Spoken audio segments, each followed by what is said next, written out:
I have loved racing games for as long as I can remember, for as long as I've had a video game controller in my hands.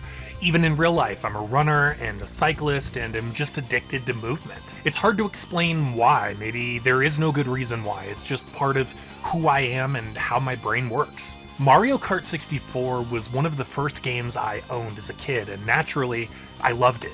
I played it constantly. I remember driving endlessly around courses like Toad's Turnpike and Calamari Desert in time trial mode just because. Anytime I see those course thumbnails, I'm instantly transported back to my parents' living room in the late 1990s. But everything changed when my grandmother gifted me a copy of F-Zero X for Christmas 1998. My casual interest turned into pure obsession, even as a kid. Compared to Mario Kart, F-Zero was so much faster, so much edgier, so much more difficult, yet fairer too. It was a truly skill-based game with tough AI, tons of environmental hazards, and enough courses and racers and game modes that I literally never tired of it. To this day, F-Zero is still my all-time favorite racer, and I've played everything: Crash Team Racing, Gran Turismo, Forza, Dirt, the TT motorcycle games, and on and on. Is F-Zero X the greatest racing game ever made? I don't know, that's subjective. But in recent years, only one franchise has captured my interest, reignited my passion, and reminded me of those days after school, sitting on the hardwood floor, white-knuckling my N64 controller, the sun setting outside the nearby picture window as I zipped around Mute City and Big Blue in a total flow state. And that's WRC. Years ago, if someone had explained to me what the gameplay in a WRC game consisted of, I probably would have rolled my eyes. Are you serious? That's supposed to be fun? And yeah, the truth is, it is. Sometimes simple is best, less is more. Here's the deal. WRC stands for World Rally Championship, and under the auspices of the FIA, features the highest level of rallying competition in the world. And today, this brand name is licensed by publisher Nacon and developer Kyloton for the namesake video game franchise that's been around for over 20 years now. Rallying is sick, to say the least, whether you're a motorsports fanatic or not. If you know, you know. But if you don't, the hook is simple. Rally racing is different than a lot of other forms of racing, in that most events take place not on a dull asphalt track surrounded by bleachers and beer-guzzling good old boys, but rather in a beautiful natural location, somewhere, anywhere on the planet, from Wales to Portugal to Japan to the US.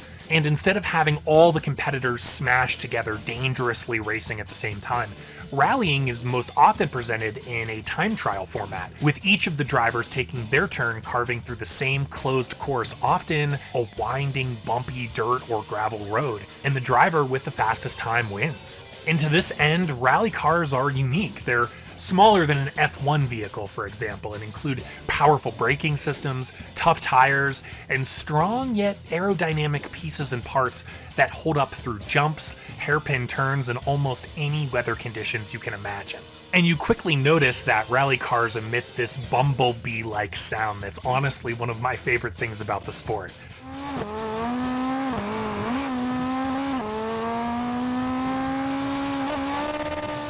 As I understand it, it has to do with the car's gears and whining turbo systems, but it's one of my favorite sounds on planet Earth, and I never get tired of hearing it.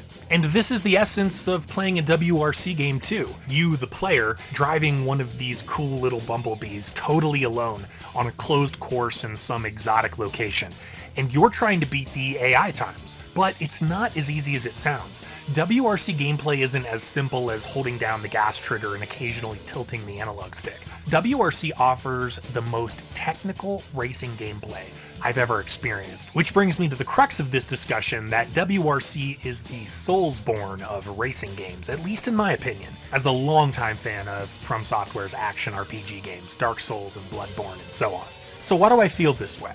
Well, what first strikes me about WRC is the silence. As much as I adore music, it's used sparingly in WRC, like running through Dark Souls' Undead Burg, on the edge of your seat, able to hear a pin drop. Ripping around a rally course in a WRC game is not dissimilar. Other than occasional tips from your co-pilot or the whirring of your car, it's quiet. No bombastic soundtrack to distract you from the task at hand. Oddly enough, that lack of music makes WRC gameplay more immersive, in my opinion, not less. There's this simple yet beautiful solitude to WRC games. It's just you and your car, all alone, out in the wilderness, trying to survive.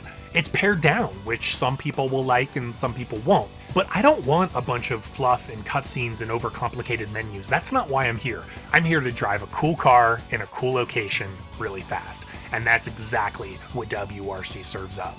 In continuing with this Dark Souls comparison, I like to think of WRC's courses as bosses. The battles can be brief, maybe just a few kilometers, or long and multi-phased, like 20 kilometers. And just like a Soulsborne boss, you need to learn the course. Its twists and turns and jumps and hazards aren't dissimilar from a boss's moveset.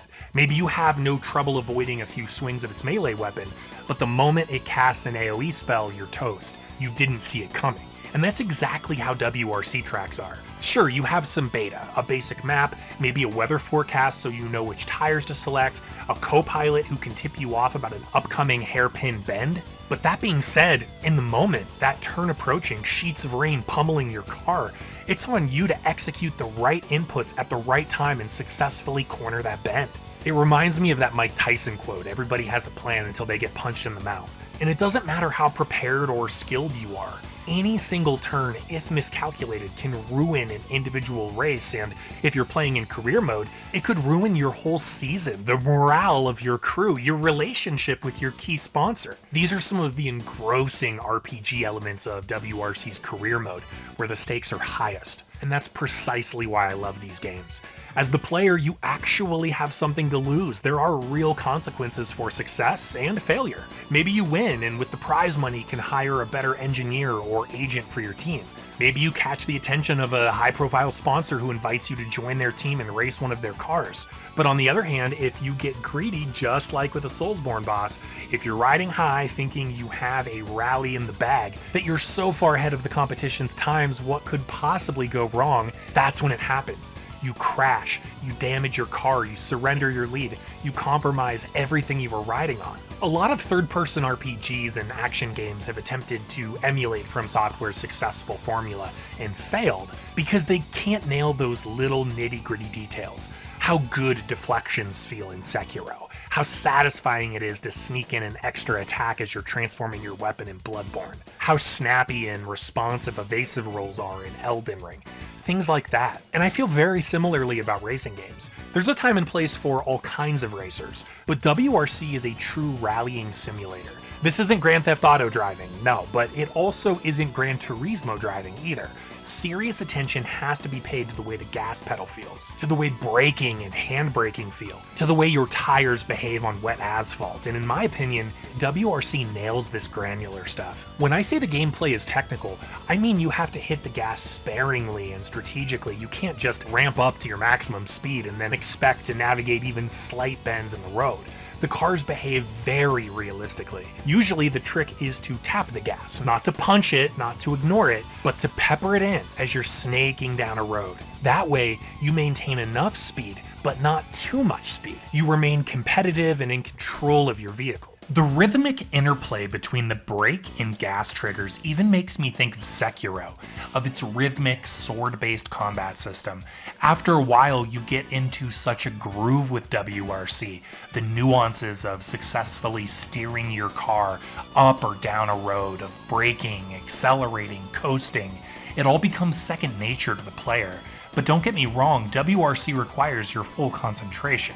These aren't games you can play passively, and that's why I appreciate them so much. You can't look away or let down your guard for even a second, because that second could make or break your rally. But turning is the real name of the game. WRC rallies largely boil down to how efficiently or inefficiently you corner turns. Think of it like dodging in a Soulsborne game. It's an essential part of the gameplay experience that has to become second nature to the player. Some turns require the standard brake, others require the full-on handbrake. Some turns can be completed while accelerating, and others require you to let off the gas, drift into the bend, and then, while you begin to fishtail, hit the gas and literally pull your car out of its sideways trajectory. That's maybe my single favorite thing to do when playing WRC. glide into a tight bend, and then jam the gas and explode forward and down the road. Depending on how analytical your brain is, you can really appreciate the role of physics in rallying. Courses are divided into checkpoint segments, which I like because it helps you track your progress along the way, especially on longer efforts like 10 plus kilometers. Your checkpoint times are represented by this vertical green bar on the left side of the HUD. The green segments are checkpoints where you gain time, and the red segments are checkpoints where you lost time. It almost makes me think of an HP bar or something. You're usually never completely out of a race because you can always regain lost time, but you can always blow a lead too. Maybe one event is made up of 5 checkpoints, let's say, and you're in the green for the first 4, but then you completely choke on the last segment. You crash, you get penalized, you damage your vehicle, your tires wear out. That last red checkpoint could undermine your efforts up until that point and cost you the rally. It's for reasons like this that WRC games can be incredibly frustrating, like getting so close to defeating a Dark Souls boss, but then dying and having to run all the way back to the boss arena and hopefully retrieve your lost souls. Frustration in reasonable doses, though, is an essential part of any great game in my opinion. First-time WRC players often think it feels like you're floating around on a sheet of ice, the course itself being the ice. And I get where they're coming from. Compared to most other racing games, it does initially feel that way. But the more you practice, the more proficient you become, the more you love the fact that it feels that way. And WRC conditions you to want that feeling of skating on ice, and only that feeling when playing any racing game. This is just like how I sometimes struggle to branch outside of my comfort zone with the Soulsborne games. But make no mistake, compared to most other racers, the learning curve in WRC is pretty high. The challenge is real, and losses genuinely sting, but that's why I love it. WRC games, like lots of racers, could be criticized for being too samey. That even though there's lots of options and game modes, the experience becomes repetitive, you driving down a road. And that's true, it is. It just depends if you see that as a downside. I surely don't. I actually am often confused by game journalists who knock certain games for being repetitious or act like you can have too much of a good thing. I usually disagree. Think about Super Mario games. The color palettes and enemy types and environmental hazards change, but at the end of the day, you're likely either Mario or Luigi and you're running and jumping from left to right attempting to reach a goal. Or take id Software's classic Doom games. The levels and weapons and demon types change, but truth be told, yes, you're always just Doom guy running through some maze-like level shooting stuff and hunting for secrets. Or, of course, from Software's Soulsborne games. Even though the games themselves have very different mechanics and art styles, foundationally, you're a lone character running around some level, hitting attack buttons in an attempt to kill stuff. That's it. But again, why is that a bad thing? As I said earlier, I don't like distractions in video games. I don't like excess. I prefer when all the fat has been trimmed and it's 100% about the gameplay, which in the case of Super Mario or Doom or Dark Souls is incredibly refined and best in class. What did these game journalists want to happen? Do they want Doom Guy to suddenly enter a dentistry minigame where you have to work on some Cacodemon's teeth? Would that make things feel less repetitive? Or maybe in the middle of Elden Ring, out of nowhere, an NPC tracks you down and tells you it's time to move to a farm in Limgrave and start tending crops, a little farm sim action to break up the monotony that is the best third-person action gameplay formula ever conceived of. My point being, WRC does what WRC does best. Fast, high-consequence, rally racing gameplay. Are the games perfect? No. They could have slightly enhanced graphics. They could vary a bit more from entry to entry. They're likely being produced too rapidly right now. Some courses and even specific checkpoints feel very out of balance in my opinion. The computer times are too unattainable, too difficult. There's a lot to account for in a simulator like WRC, but hopefully these kinds of inconsistencies are ironed out in future entries. And there's definitely people out there who will tell you, no, actually WRC sucks because of A, B, C, and blah blah blah. Whatever. Everybody's entitled to their own opinions, and these are mine. If you're curious and have never tried these games, I'd recommend jumping into WRC 10. I don't know the newest game generations well enough to recommend it quite yet, but I'm sure it's solid. And 9 could also likely be snatched for a cheap price these days, and isn't too dissimilar from 10. But if you can, I'd also recommend picking up 10 on PS5. The haptic feedback on the DualSense is insane, some of the very best I've ever experienced. The feeling of pebbles hitting the underside of your car as you drift down a gravel road in Africa is amazing, to say the very least. And the 120 frames per second mode is a joy. Some games benefit from a 120 FPS mode more than others, and WRC is definitely one of them.